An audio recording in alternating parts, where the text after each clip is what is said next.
আসসালামু আলাইকুম। চট্টগ্রাম বিশ্ববিদ্যালয়ের ডি ইউনিট অন্যতম একটা ইউনিট। এখানে বিভাগ পরিবর্তন, তারপর মানবিক, সায়েন্স, আর্টস, কমার্স, যেটাই হোক না কেন সবাই কিন্তু এখানে পরীক্ষা দিতে পারে। সবাই এখানে পরীক্ষা দিতে পারে। এইটা চট্টগ্রাম বিশ্ববিদ্যালয়ের অন্যতম একটা ইউনিট। চট্টগ্রাম বিশ্ববিদ্যালয়ের অন্যতম একটা ইউনিট, যে ইউনিটে কিন্তু law, economics, IR, political science, public ad সব টপ লেভেলের সাবজেক্ট রয়েছে। বাট অনেকে জানেই না যে চট্টগ্রাম বিশ্ববিদ্যালয়ের ডি ইউনিটেও পরীক্ষা দিতে হয়। অনেকে শুধু কি করে, বি ইউনিটে আবেদন করে। বি ইউনিটে একটাই মাত্র ভালো সাবজেক্ট, সেটা হলো ইংলিশ। ইংলিশ ব্যতীত এখানে হিস্ট্রি রয়েছে, বাংলা রয়েছে। বাট ডিতে সব টপ লেভেলের। অ্যান্ড ডিতে এখানে কি হয় জানো, এখানে সায়েন্সের সাথে সায়েন্সের লড়াই, আর্টসের সাথে আর্টসের লড়াই, কমার্সের সাথে কমার্সের লড়াই। তার মানে কি? তার মানে হইলো আসন ভাগ করা। এখানে আসন ভাগ করা, সায়েন্সের জন্য আসন ভাগ করা আছে, কমার্সের জন্য আসন ভাগ করা আছে।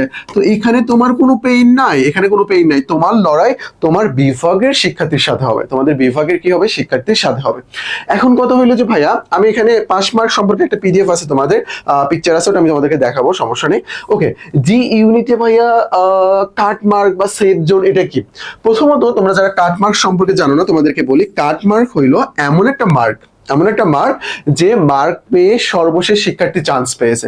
ধরো এখানে কতজন নেওয়া হয়েছে, এখানে নেওয়া হয়েছে তোমার 670। জাস্ট ধরো একটা হিসাবের কথা বললাম, 670 জন আমরা নিয়েছি। এখন এখানে 670তম জন মানে শেষের জন, যে মার্ক পেয়ে চান্স পেয়েছে ওটাই হলো কাট মার্ক। ধরো শেষের জন কত মার্ক পেয়ে চান্স পেয়েছে, এখানে 59 মার্ক পেয়ে চান্স পেয়েছে। এটা কি? এটাই হইলো কাট মার্ক, মানে সর্বশেষ ব্যক্তি যে চান্স পেয়েছে তার যে মার্ক, যেটা যত কম মার্কে একজন ব্যক্তি চান্স পেয়েছে এবং সবার কম হবে, সেটাই হলো কাট মার্ক। আর সেফ জোন বলতে কি বোঝানো হচ্ছে? সেফ জোন বলতে বোঝানো হচ্ছে সিরিয়ালের কথা এবং এখানে মার্কের কথা। যেহেতু এইটা তোমাদের কম্বাইন্ড রেজাল্ট, সেহেতু সিরিয়ালটা ওইভাবে বলা যায় না এবং এটা হয় না, কারণ আমরা তো জানি না যে 1000-এর মধ্যে কতজন সায়েন্সে রয়েছে, কতজন কমার্সে রয়েছে, কতজন আর্টসে রয়েছে।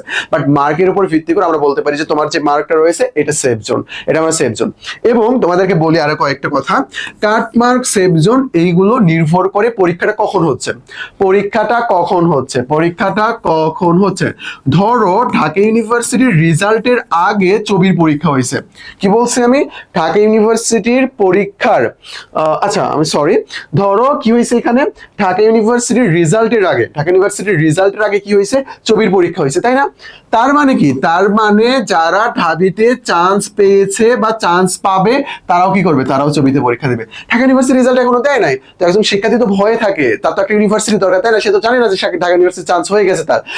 যেহেতু রেজাল্ট দেয় নাই, সেহেতু সে কি করে, সে চবিতেও পরীক্ষা দেয়। এইরকম যখন হয় তখন বেশি দূর সিরিয়াল থেকেও কি হয়, চান্স হয়। কেন হয় এটা? কারণ ঢাকা ইউনিভার্সিটির পোলাপানরা তো এখানে পরীক্ষা দিয়েছে, যখন ঢাকা ইউনিভার্সিটি রেজাল্ট দিয়ে দিবে তারা তো আর চবিতে থাকবে না, তারা ঢাকা ইউনিভার্সিটিতে চলে যাবে। এই জন্য কি হয়, এই জন্য বেশি দূর পর্যন্ত সিরিয়ালে যায়। এখন কথা হইলো, যদি ঢাকা ইউনিভার্সিটির রেজাল্টের পর চবির পরীক্ষা হয় অথবা রাবির রেজাল্টের পরে চবির, বাট এটা কখনো হয় না। রাবি চবি পাশাপাশি সময় হয়, ঢাকা ইউনিভার্সিটি তুলনামূলকভাবে আগে হয়, ঢাকা ইউনিভার্সিটি আগে হয়, বিইউপি আগে হয়, যদিও বিইউপি মনে হয় এবার একটু পরে হয়েছে। তো যাই হোক, আমি যে কথাটা বলতেছিলাম, এটা হইলো যদি ঢাকা ইউনিভার্সিটির পরে পরীক্ষা হচ্ছে বা রাবির পরে হচ্ছে, এইরকম সময়টা যদি হয়, তাহলে ভাই আমাদের কি হচ্ছে, রেজাল্ট এখনো হয় নাই, তাহলে পজিশনটা অনেক দূর পর্যন্ত যাবে। যদি ঢাকা ইউনিভার্সিটির রেজাল্ট হয়ে যায়, ঢাকা ইউনিভার্সিটির রেজাল্ট হয়ে গেছে, এখানে রেজাল্ট হয়ে যাওয়ার পর অনেকেই আর পরীক্ষা দিতে চায় না, অনেকে আবার ঘুরতে আসতে চায়, এইরকম আর কি থাকে। তখন কি হয়, তখন বেশি দূর পর্যন্ত যায় না, কারণ ঢাকা ইউনিভার্সিটিতে যতজন চান্স পেয়েছে তাদের বেশিরভাগের বাড়ি তুমি দেখতে পারবা, যদি এরকম হয় আর কি, যে বগুড়া, রংপুর, রাজশাহী এই জায়গা থেকে তো চট্টগ্রাম যে পরীক্ষা দিবে না। যদি এটা আগে হইতো, বাট বিভাগীয় শহর হওয়ার কারণে অনেকে দেয় আর কি, নিজের মেধা প্রকাশ করার জন্য, কিন্তু অনেকেই পরীক্ষা দেয় না, যার কারণে কি হয়, যার কারণে বেশি দূর পর্যন্ত যায় না। তাহলে অনেক কিছুর উপর কিন্তু ডিপেন্ড করে যে কাট মার্ক, সেফ জোন তোমার কত হবে। বাট আমরা তোমাকে এটা সিওরিটি দিতে পারি যে তুমি যদি 65% প্লাস মার্ক ক্যারি করতে পারো অথবা 65% মার্ক ক্যারি করতে পারো, তোমার চান্স মনে করো যে 99.999% নিশ্চিত, 999% নিশ্চিত। একটু যদি নিচের দিকে আসি, তখন আমরা দেখতে পাই যে 59 থেকে 62 এই রেঞ্জের মধ্যে থাকলেও অনেকের কি হয়ে যায়, অনেকেরই চান্স হয়ে যায়। এখন ভাই কাট মার্ক, সেফ জোন প্রত্যেক বছরই পরিবর্তন হয়, 1 মার্ক 2 মার্ক করে। কেন হয়? কোশ্চেনটা কেমন হয়েছে। যদি কোশ্চেন কঠিন হয় তাহলে তো কাটমার্ক কমে যাবে, কোশ্চেনটা যদি কঠিন হয় তাহলে কি হয়ে যাবে, কাটমার্ক তো কমে যাবে।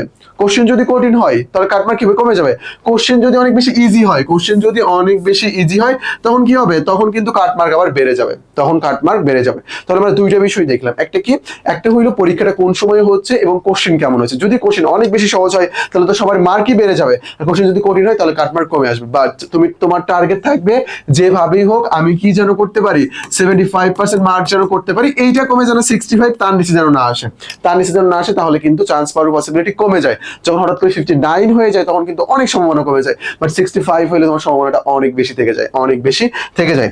তাহলে তোমাদের মনে রাখতে হবে যে কাটমার্ক, সেফ জোন এগুলো পরিবর্তনশীল, এগুলো নির্ভর করে পরীক্ষাটা কখন হচ্ছে, কোশ্চেনটা কেমন হয়েছে তার উপর ডিপেন্ড করে, এখানে তোমাদের আসন সংখ্যা আছে, সরি আমি প্রথমে বলে ফেলছিলাম পাস মার্ক, আসন সংখ্যা সংক্রান্ত তথ্য দেওয়া আছে। তোমার আসন সংখ্যা এখানে 849টা দেওয়া আছে, তোমরা একটু দেখে নাও আসন সংখ্যাগুলো দেখে নাও। আসন সংখ্যা নরমালি আসন সংখ্যার দ্বিগুণ পর্যন্ত ইজিলি চান্স পেয়ে যায়, আসন সংখ্যা দেওয়া আছে, একটা স্ক্রিনশট দিয়ে নিতে পারো। এখানে সবার আলাদা, দেখো বিজ্ঞানের জন্য আলাদা, ব্যবসার জন্য আলাদা, মানবিকের জন্য আলাদা, সবকিছু কিন্তু আলাদা আলাদা দেওয়া আছে, কোনো সমস্যা নেই। টপ সিক্রেটের কথা যদি বলি আমরা, চবির যে ইউনিটে পরীক্ষা দাও না কেন, বি তে অথবা ডি তে, তোমাকে বি প্লাস ডি কোশ্চেন ব্যাংকটা ভালোভাবে পড়তে হবে, এবং চবির কোশ্চেন ব্যাংকের সাথে রাবির কোশ্চেনের মিল রয়েছে, তাহলে তুমি রাবির কোশ্চেন ব্যাংক পড়তে পারো। আর যে ইউনিভার্সিটিতে পরীক্ষা দাও না কেন, বিসিএস কোশ্চেন ব্যাংক অবশ্যই পড়বা, অবশ্যই পড়বা, এটা তোমাদের জন্য ইম্পর্টেন্ট। ওকে, আমাদের কোর্স সংক্রান্ত তথ্য বলা আছে, আমি একটু মুখেই বলি কোর্সগুলো। ঢাকা ইউনিভার্সিটি ফাউন্ডেশন কোর্স, এই কোর্সে ভর্তি হলে অ্যাডমিশনের শেষ পর্যন্ত যতগুলো কোর্স হবে সবগুলো অ্যাক্সেস ফ্রিতে পেয়ে যাবা।